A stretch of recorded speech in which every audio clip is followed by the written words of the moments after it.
நாம் இப்படி கைலாசத்தை நோக்கி முன்னேறி போய்கொண்டிருக்கிற நேரத்தில் கோட்டையிட்டு இடிக்கிற மாதிரி இந்த மலையை கட்ட கட்ட கட்ட கட்ட கட்ட என்று ஆடிக்கொண்டிருக்கிறது. என்னடா சத்தம்? தெரியலையே. தெரியல. என்னோட பாத்துடா.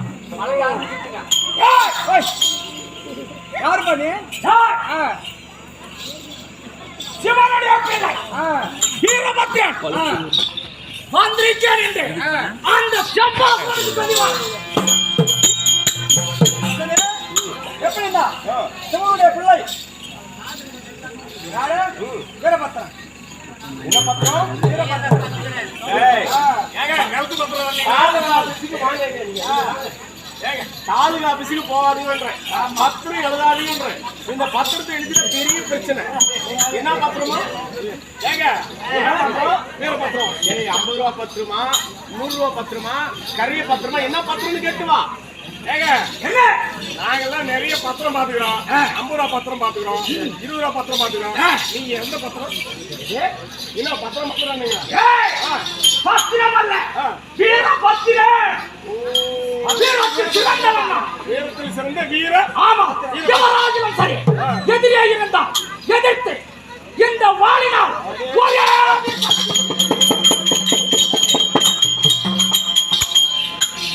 என்ன பத்திரம்? அதாவது நீங்க நிறைய மாதிரி 5 ரூபா பத்திரம், 50 ரூபா பத்திரம், 100 ரூபா பத்திரம் இல்லைங்க. வேற அவரு வீர பத்திரம்.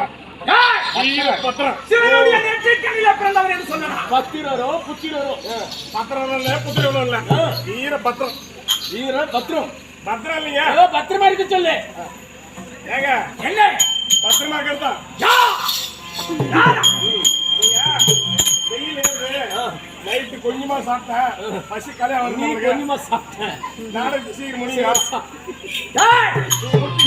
பத்திரமா ஜாய் சம்பாசுரனே அட அகமட்டு கொண்டாயா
என்ன யார் என்றால் கேட்கிறான். உன் கொட்டத்தை அடக்க வந்த சிவன்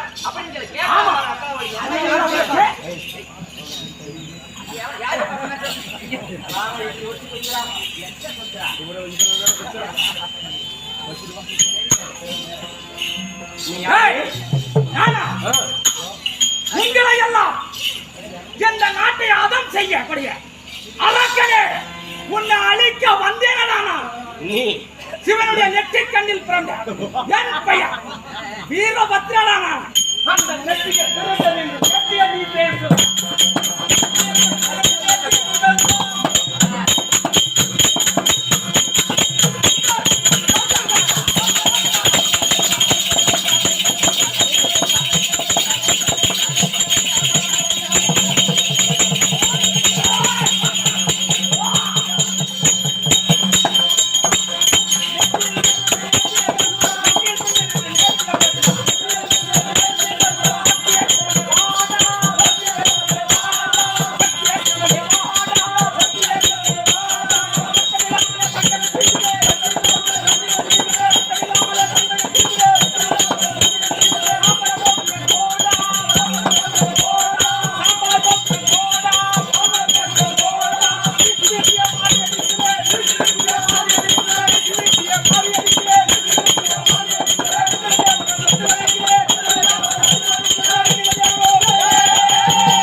நெத்தியில பெற்ற பிறந்தோம் என்று. ஆமா, நேர்த்தியுடனே எத்தனை பேர் நான் நெத்தியில பிறந்துக்கிறேன்? நீங்க நான் எப்படி திரும்பினா எப்படி அந்த தக்கன் வேள்வியை அழித்தேன் நாடா.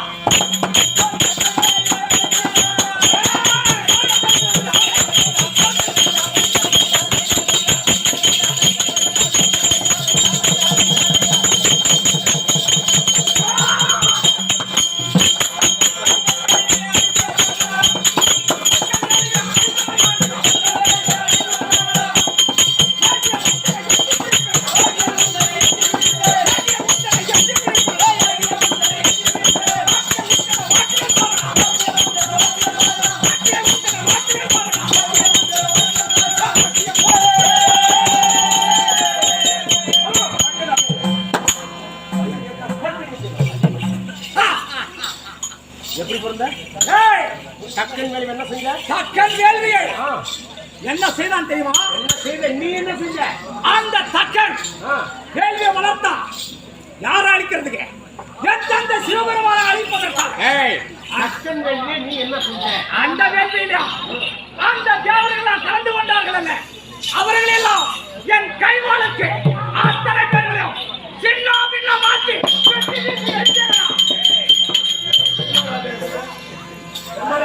வாங்க சொல்லுங்க. கண்ணா பின்னா கண்ணா இப்படி நல்லா கவனிங்க. இது ஒரு முக்கியமான விஷயம். கண்ணா பின்னா என்னது? கண்ணா ஏதோ ஒண்ணு கண்ணா பின்னான்னு பேசிடுவேன். தப்பு பேச்சு கேட்கறாங்க. கண்ணா பின்னான்னு பேசிடணும். அந்த கண்ணா பின்னானதுல எவ்வளவு பெரிய அர்த்தம் அடங்கியிருக்கு தெரியுமா? எவ்வளவு பெரிய அர்த்தம். கண்ணா என்றால் நாராயணன், பின்னான்னா அவர் பின்னப்பட்டவன்னு எல்லாரும் நினைச்சுட்டு இருக்கிறாங்க. பின்னப்படலை. அந்த அதாவது இடுப்பில என்னத கயிறை கட்டி, தாம்பு கயிறை கட்டி உரலால கட்டி விட்ட பிறகு 2 அரக்கன் கொன்றார் அந்த கண்ணன். அதனாலதான் அவருக்கு கண்ணா பின்னான்னு ஒரு பேரு. பின்னால் கட்டணம். அது மட்டும் இல்ல, சிவம் சவம். என்னது? சிவம் சவம். சிவன் என்றால் ஈசன். ஆனா அந்த ஈசனுக்கு மறுபேர் என்ன தெரியுமா? சவம், பாடின்னு அர்த்தம். அவர் செத்து போனாருன்னு அர்த்தம். நல்லா கவனிங்க. சிவம் சவம். ஆனா சவத்தை பணம் வந்து நாசமா போன கீழே போற நேரத்துல பணம் வேற கொடுக்க வந்துருச்சுப்பா. படிக்குமோ இல்லையோ அது தப்பு. நம்மெல்லாம் அவனுக்கு போறதா ஆமா, ஏதாவது ஒரு பணத்தை எதிரில் கொண்டாந்து சொல்லிதான் போறத. நீங்க ஆமா நமக்கு யாருமே சாக வந்து அப்ப என்ன பண்ணுவீங்க? யாருமே ரெடி பண்ணிடுவீங்களா? ஒரு ரெடி பண்ணி சாக வச்சிருக்கீங்க. அப்படி கிடையாது. அந்த பணமானது வெளிப்பட்டு வந்தால் அந்த சிவபெருமானே அந்த வழியா பிரசன்னமானதாக அர்த்தம். சவத்தை பார்த்து கண்டிப்பாக யார் யாரெல்லாம் வணங்குகிறார்களோ கண்டிப்பா அவனுக்கு வந்து ஆண்டவனுடைய அனுகிரகம் கிடைக்கும். நாத்து அடிக்குது, அந்த தரித்திரம் அடிச்ச பணத்தை கொண்டு போய் போடல, தண்ணி ஊத்திக்கணும், சாப்பாடு தின்னணும், இப்படி எல்லாம் மூக்க பிடிக்க தின்றது பாடுபடுற மாதிரி அத்தனை பேருக்கு என்ன வரும்? பின்னாடி டருன்னு வருது.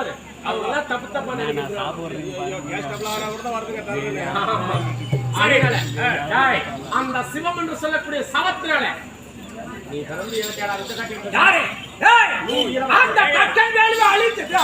என்ன சொன்னா? இந்த சம்பாசுரன் இந்த இது சொல்றாங்க, ஆட்டு பலியால எனக்கு தான் எவ்வளவு ஆணவம் ஏண்டா? நம்ம வந்தா ஒரு கிலோ வறுத்து போடுவார் நாட்டாமக்காரு. உண்மையிலே ஆட்டு பலியால எனக்கு தக்கன் ஒரு வேள்வி யாகம் செய்யறான்னா அந்த யாகத்தை கெடுப்பது ரொம்ப ரொம்ப பாவம். பாவத்திலேயே பெரிய பாவம். ஒரு கன்னி பெண்ணை கெடுப்பதும், அதாவது கன்னி அதாவது சிசு கொலைன்னு சொல்றாங்க இல்லையா, சிசுவை வந்து கற்பழித்து கொண்டுவிட்டான், அது பயங்கரமான பாவம். அதுலயே பாவத்திலேயும் பெரும் பாவம். அந்த யாசம் அதாவது யாகம் செய்யறாங்க இல்லையா, அந்த ஐயன்மார்கள் அவருடைய பாவத்திலே விடுறோம், அதோட பயங்கரமான பாவம். சரியா? அப்பேற்பட்ட ஒரு யாகத்தை அழிச்சிருக்கலாம்.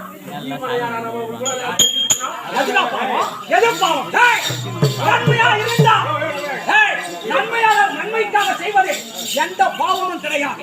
ஏனென்றால் ஒருவன் தன்னை நோக்கி சொல்ல வருகிறான் என்றால் அச்சமயத்திலே தனிமையில் இருந்தால் அவனை கொல்லுவது குற்றம் கிடையாது.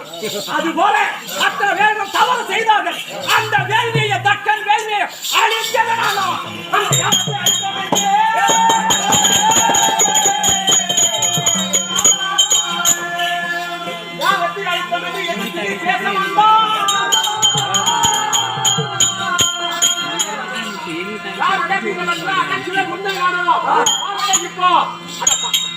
அந்த பாபுரம்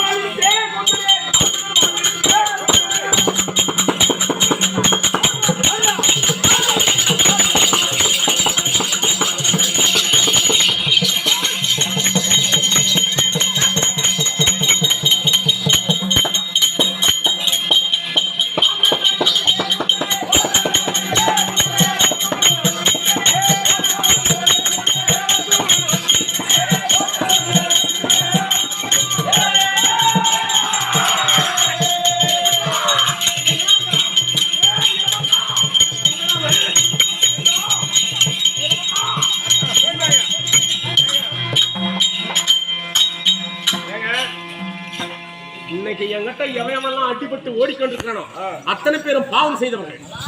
டேய், ஒரு யாக குண்டத்தை எவன் ஒருவன் கெடுக்கிறானோ அந்த யாக குண்டத்தை கெடுக்காம இருந்திருந்தா இன்னைக்கு வீரபத்திரன் நான் தோத்திருப்பேன். அப்படியா? சரியா? எப்படி இதுன்னா ஆக மொத்தம் பூனை கண்ணை முடிச்சனா உலகமே இந்து போச்சு நினைக்குமா? அந்த மாதிரி நீ மட்டும் தான் நல்லவன். நீ பொண்ண மூற கட்ட யார் தெரியுமா? சாணிடா, சாணி. சாணியா? ஏய், நீ என்ன தாண்டி தன்னை கண்டிப்பா நினைப்பு தான் பொழப்ப கெடுக்கணும். சரி, நினைப்பு நல்ல நினைப்பு தான். இப்ப நாம எங்க போனோம் தெரியுமா? வைகுந்தத்தை நோக்கி புறப்பட வேண்டாம். பகவானை விட்டு ஓடுற மாதிரி இல்ல. ஆமா, அந்த நாராயணன் என்ன சொல்லியிருக்கான்? பரித்ராணாய சாதுனாம் விநாசாய சதுஷ்கிருதாம் தர்ம சமஸ்தாபிநாசாய சம்பவாமி யுகே யுகே. என்ன சொல்றான்? இந்த உலகத்தில் எங்கெங்கெல்லாம் தீமைகள் நடந்து கொண்டிருக்கிறதோ அந்த தீமைகளை அழிப்பதற்காக நான் யுகம் யுகமாக நான் பிறந்து கொண்டே இருப்பேன். எப்படி? கலியுகத்தில் நான் சத்தியா பிறப்பேன். எங்க சத்தியா பிறப்பேன்? ஆமா, கிரேதா யுகத்திலே நரசிம்ம வடிவம் எடுத்தேன். இரண்யாக்கதனை கொன்றேன். கிரேதா யுகத்திலே ராமாவதாரம் எடுத்தேன். ராமனை கும்பகர்ணனை கொன்று தோபர யுகத்திலே கண்ணனாக பிறந்து இந்த அடுத்து யார் யாரே சிசுபாலன் வக்கிரத்தந்தனை கொன்று அடுத்து வருகிற காலத்திலே கலியுகத்திலே நான் கத்தியா பறக்க போறேன். என்னடா கத்தியா பறக்க போறேன். கத்தின்னா என்னது? கலியுகத்துல யார் பறக்கிறாரு? நம்மளுக்கு கத்தினா தெரியாது தம்பி. உங்களுக்கு கத்தினா தெரியும் பாத்துக்கீங்களா? கத்தியே பார்த்தது இல்லைங்க. அப்படியா? ஆமாங்க. கலியுகத்துல நாம ஒரு விவசாயம் பண்றோம்னு வச்சுக்கோ. அந்த ஒரு விவசாயிக்கு என்னென்ன தேவை? ஒரு வேலை இதுக்கு இருக்குமா?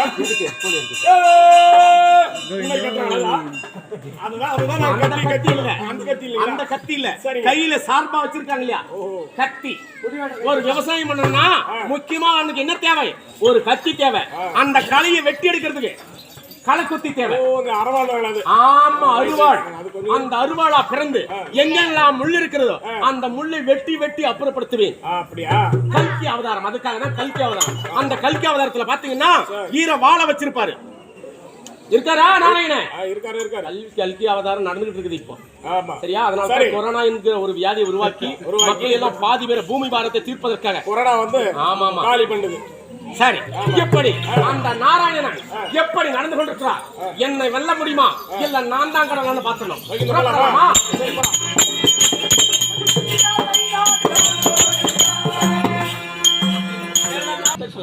உன்னை அழைத்ததை நான் சொல்ல வேண்டும்.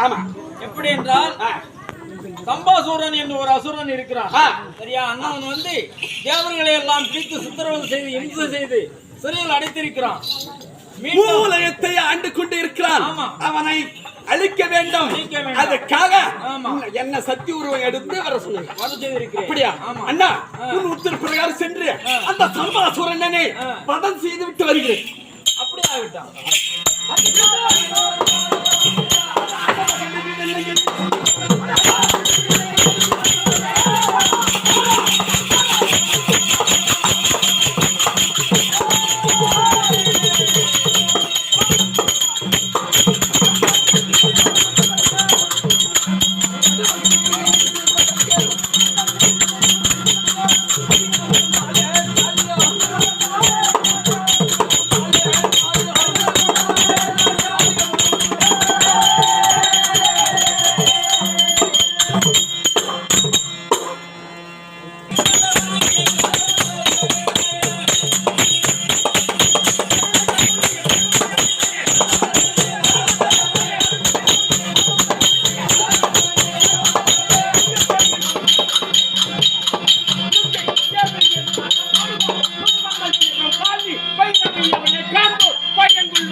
அனைத்து பேரையும் அடக்கி ஒடுக்கி நொடிக்குள் ஆண்டு கொண்டிருக்கிற நேரத்துல என்னடா இது கோழி கூதைப்ப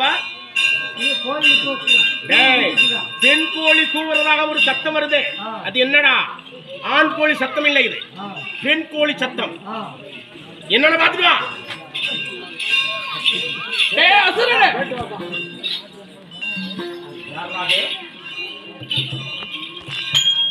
ஒரு பெண்ணா? ஆமா. இந்த சம்பாசுரன் அப்படி கேவலமானவன் கிடையாது. ஒரு பெண்ணை பார்த்து மோகித்து அவள் மீது ஆசை கொண்டு அவளை பார்த்து நான் அடைய போகும் அப்படி ஒரு கேவலமற்றவனாக நான் கிடையாது. இல்ல, வந்தவனை திரும்பி ஓடி போக சொல். வந்தவளையே திருப்பி ஓடி போவதா? ஆமா. அட சொல்லுங்க. அட வாடா.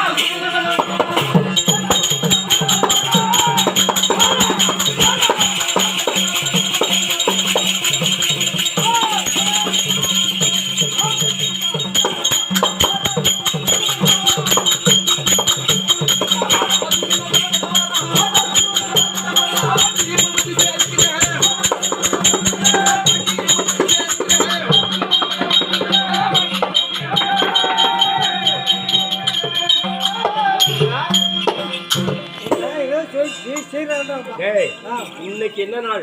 நேத்து வேணா வடை போட்டிருப்பாங்க. ஆமா, நேத்து வடை போட்டு இந்த துர்க்கியம்மன் திருவிழா நேத்து முதல் திருவிழா. அதனால நேத்து சாமி வந்து அலங்காரம் செய்து அபிஷேக ஆராதனை எல்லாம் முடிக்கிறதுக்காக நேத்து வடை போட்டிருப்பாங்க. கண்டிப்பா இன்னைக்கு வடை போட மாட்டாங்க. இன்னும் கொஞ்ச நேரத்துல ஆடு கோழி இதை தான் போடுவாங்க. ஆமா. இவன் எதுக்குடா வடை போடுறான்?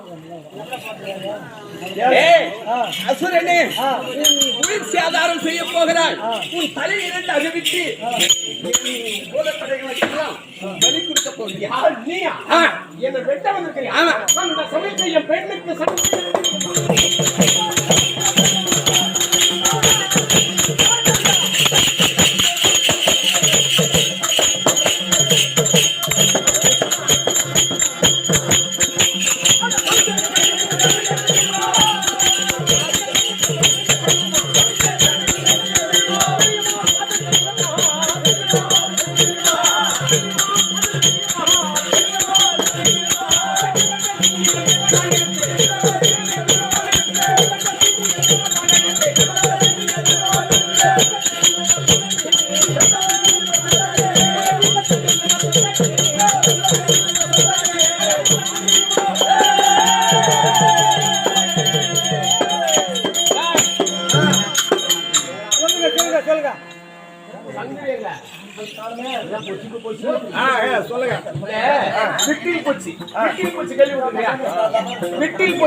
அந்த தீபம் எரியும் போது அந்த பூச்சி எங்க இருக்குதுன்னே தெரியாது, திட்டின்னு வரும்.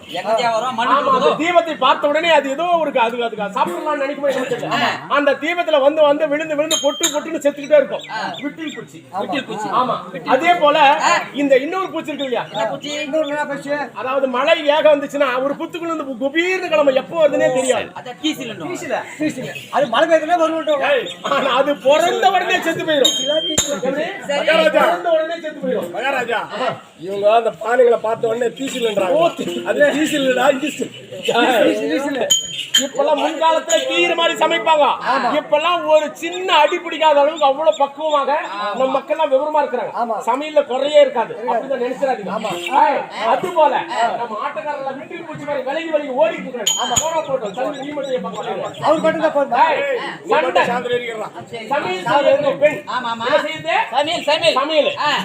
வச்சாங்களா பொங்க பானையை தூக்கணுமா, நேரா வந்து கோயிலை சுத்தி ஒரு சுத்து சுத்தணுமா, சாமி ஆடுச்சா, ஆடுற உடனே நம்ம அடுப்பு எங்க இருக்குது நேரா கொண்டு போய் அடுப்புல வச்சோமா, அடுப்பு வளர்த்து கருக போட்டு நல்லா சொருகி நல்லா போட்டு அதுல பாலை கொஞ்சம் ஊத்தி அரிசியை கொட்டி கட்டக்கு முட்டக்கு கரைஞ்சு கரைஞ்சு கலக்கி அந்த சோறு வெந்துச்சா வேகலையான்னு பார்த்து பக்குவமாக அதை வடிக்காமல் யார் யாரெல்லாம் வடிக்காம சோறாக்குறாங்களோ அது சாமிக்கு. ஐயோ தண்ணி மிச்சமா போச்சுன்னு அளப்புல மொண்டு மொண்டு கீழே ஊத்துறாங்க பாரு, அது பூமிக்கு. நீ சாமிக்கு சமைச்சியா பூமிக்கு சமைச்சான்றது சமைச்சவங்களுக்கு தான் தெரியும். அளப்பையில மொண்டு ஊத்தாம செய்யறாங்களே அது சாமிக்கு, மொண்டு கீழே ஊத்தினால் அது பூமிக்கு.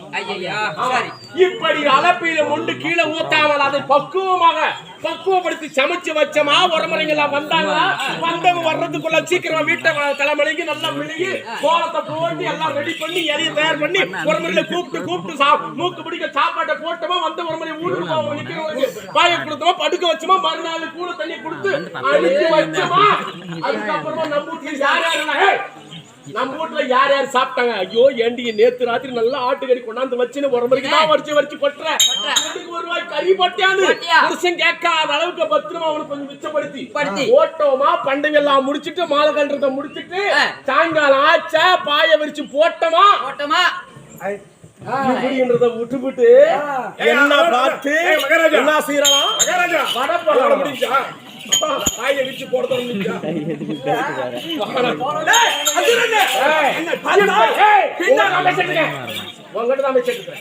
இப்படி முடிக்காம என் இடத்துல ஒரு ஆடவனை பார்த்து பேசுறது தப்பு.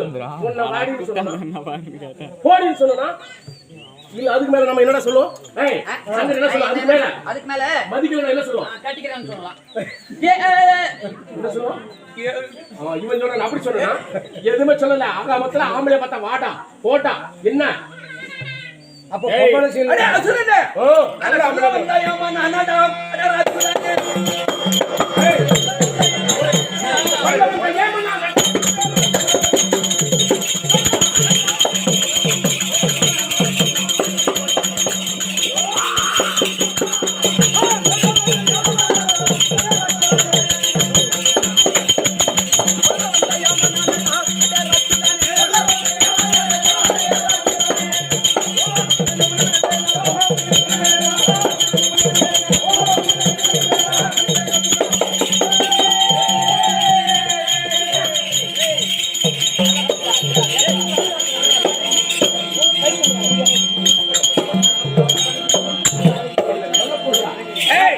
உனக்கு யமனாக நான் வந்திருக்கிறேன்.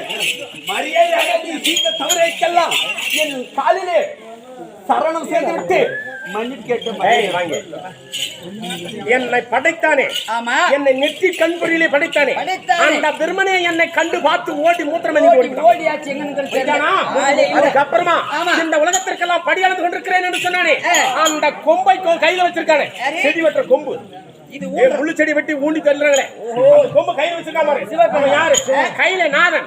அவன் என்னை கண்ட மாத்திரத்துல கண்ணாப்பு நான் ஓடிவிட்டான். நேரம் ஊர் போயாச்சு. அதுக்கு அடுத்தபடியாக இந்த உலகத்துல தப்பு செய்யறவங்களை தண்டித்துக் கொண்டிருக்கிறானே யாரு?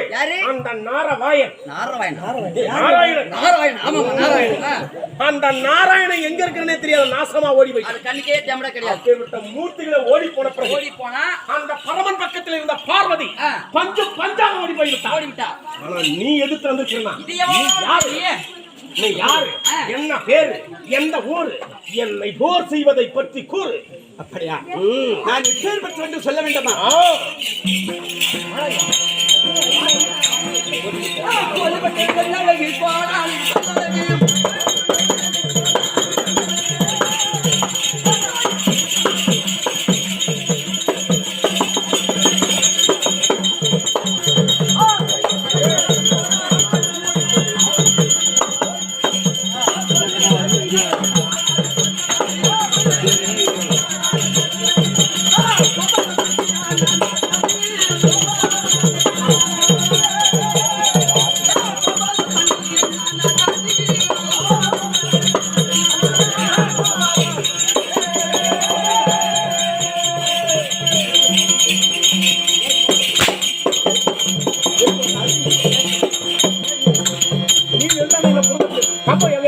கம்புல கட்டி வச்சிருக்கிறோம். அந்த கம்பை ஓடி தெரியுமா?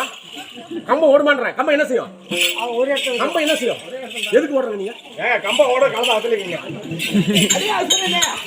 எப்படி தெரியுமா? கோராலி பல்ல அழகு ஓடி விட்டுக்கண்ணா. ஆமா.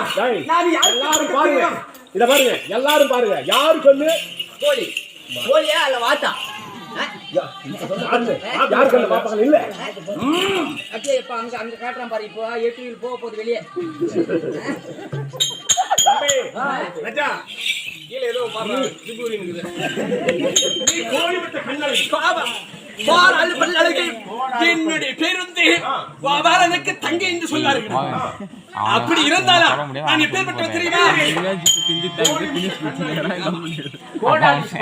கோடாரி போன்ற பல்லு.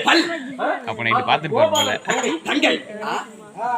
ஆமா. சத்தியமாக சத்தியமாக நிச்சயமாக பூமி சாட்சியாக சந்திர சூரியன் சாட்சியாக உன்னை திருக்கல்யாணம் செய்து கொண்டிருந்தானே அந்த கையில நாதன் சாட்சியாக உன் தமையனாக இருக்கக்கூடிய பரந்தாமன் சாட்சியாக பரந்தாமன் சாட்சியாக நான் அம்மா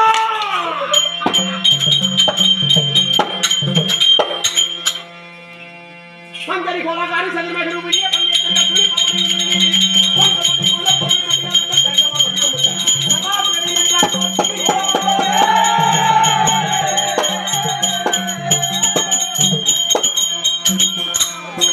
அந்த கருணம் அம்மனு தருணம்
காளி நீலி சூலி சாமுண்டி ஜகக்காரணி பரிபூரணி ஓம்காரி மகா சக்தி இந்த உலகத்தில் காத்தல் அழித்தல் படைத்தல் ஓடுவன பரப்பன நடப்பன பேசுவன ஆடுவன பாடுவன நீர் நெருப்பு மரம் செட்டி கொட்டி புல் பூண்டு அனைத்து ஜீவ ஜந்துக்களையும் ஒவ்வொரு அணுக்களையும் படைத்துக் கொண்டிருக்காரு அந்த பரந்தாமனின் தங்கையை பார்வதி மகா சக்தி ஆதாரம் இந்த கமலங்களுக்கு அடியவனாகிய சம்பாசுரன் கோடான கொடி வந்தனத்தை செய்து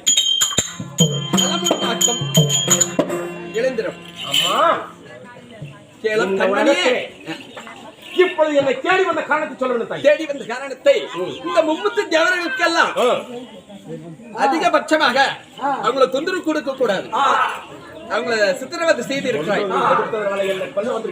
ஆமா அம்மா தாயே, என்னை கொல்ல வேண்டும் என்றால் அவ்வளவு எளிதில் ஆகாது. என்னை கொல்ல உங்களால் முடியாது. அதே போல உம்மை கொல்வது ஒரு பெத்த தாயை பிள்ளை கொள்கிறது என்றால் அவன் மனிதனே கிடையாது. தாய் சிறந்த ஒரு கோயிலும் இல்லை, தந்தை சொல்மிக்க மந்திரம் இல்லை, 1000 உறவில் பெருமகள் இல்லை, அன்னை தந்தை அன்பின் இல்லை, தன்னலமற்றது தலையில் நெஞ்சும் தாய் நலமற்றது கடவுள் நெஞ்சும். கோயில்ல ஒண்ணு, குடும்பத்தில் ஒண்ணு, கருணையும் தாயும் கடவுளும் ஒண்ணு. இப்பேற்பட்ட தாய் கிட்ட நான் சண்டை போட்டேன்னு வச்சுக்கோ, பாக்குறவங்கள கேவலமா நினைப்பாங்க. என்னடா ஒரு வெத்த மாதா கிட்டே சண்டை போடுறானா, இவெல்லாம் பிள்ளையா, இவெல்லாம் பிறந்ததே வேஸ்ட் அப்படின்னு கேவலமா இழிவாக பேசுவாங்க. அப்படி ஒரு கேவலமான நான் வாழ்க்கைக்கு நான் வரவில்லை. தாயே, என்னை போர் செய்து நீங்கள் நல்லா உங்களால முடியாது, உங்களை போர் செய்வதில்லை என்னால முடியாது. ஆகையினால நான் என்ன வரம்பத்திருக்கேன் தெரியுமா? அந்த பிரம்மனிடத்திலே இந்த கைலை வழியிலே அந்த சிவகணங்களில நானும் ஒருவனாக இருக்க வேண்டும். அப்படியா? ஆமா, அந்த கடவுளை போல நானும் ஒரு கடவுளாக இருக்க வேண்டும். அதற்காக எனக்கும் ஒரு வாசியை கொடுத்து நானும் அந்த கையில வழியிலே அந்த அத்தனை பூதங்களுக்கெல்லாம் நான் தலைவனாக நானும் ஒரு தெய்வமாக இருப்பதற்கு வழிகாட்டுங்கள் தாய். அப்படியா? ஆமா. கேளம் கண்மணியே, இந்த கைலாய மலையில நானும் என் கணவரும் விட்டிருக்கும் நேரத்திலே முதலாக எங்களுக்கு முன்பாகவே தலைப்பாக நிக்க வேண்டும். உங்களுக்கு முதல் பூசையாக வண்டிக்கு மேல ஏறும் போது கைலாய மலையில யாரு கால் வைக்கிறாங்களோ அவங்களுக்கு தான் ஃபர்ஸ்ட் பூசை செய்வாங்க. என் பேரு குட்டி ஆண்டவன் என்று சொல்வார்கள். உனக்கு இன்று என்ன பெரிய ஆண்டவர் என் கணவர் என்று சொல்லக்கூடிய அவருக்கு இரண்டாவதாக உனக்கு குட்டி ஆண்டவன் என்று பெயர் வைத்து இந்த கைலாய மலையில என்னையும் கொண்டாடுவார்கள். தாயே, உங்கள் ஆசீர்வாதத்தின்படி நான் யாரையும் கொல்லவில்லை. என்னுடைய பலத்தை பற்றி நான் அறிந்து கொண்டேனே தவிர யாருக்கும் துன்பத்தை கொடுக்கவில்லை, யாரையும் கொல்லவில்லை, யாரையும் துர்ச்சிக்க முடியாது, எந்த தவறையும் பேசவில்லை. ஆகினால எனக்கு நன்மை தந்தருகிறீர்கள். உங்கள் பாதார வெந்தங்களுக்கு கோடான கோடி வந்தனம் செய்திருக்கேன். அம்மா பெரியோர்களே, இப்ப பாருங்க, குட்டி ஆண்டவன் கூட்டம்